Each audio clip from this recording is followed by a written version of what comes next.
On va enchaîner avec STMicroelectronics. La valeur du leader européen des semi-conducteurs a rebondi hier de plus 4,2%. STMicroelectronics se ressaisit après avoir abandonné moins 17% en un mois, mais depuis le début de l'année, il s'est quand même envolé de plus 155%. Oui, alors toutes ces valeurs des semi-conducteurs, hein, c'est bien donc l'indice SOX qui le montre, hein, ont connu un boom grâce à l'IA. Alors sur ST Microelectronics, je vais faire un petit peu dans l'autre sens, c'est-à-dire qu'au lieu de commencer par le mensuel, je vais commencer par une vision à plus court terme. On a une même figure de bump and run reversal. C'est-à-dire que sur les dernières semaines, on a eu une croissance modérée des cours et puis cette explosion à la hausse, donc à partir d'avril, et la rupture de la droite de tendance.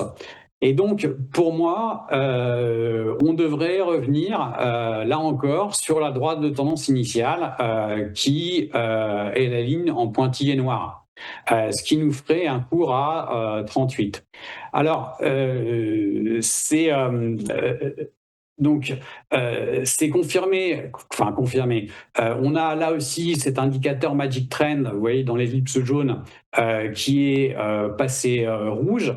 On a une moyenne mobile du RSI qui est passée sous la barre des 50. Hein. Vous voyez que ici, quand cette moyenne mobile est au-dessus des 50, on a une zone verte qui correspond à une tendance haussière.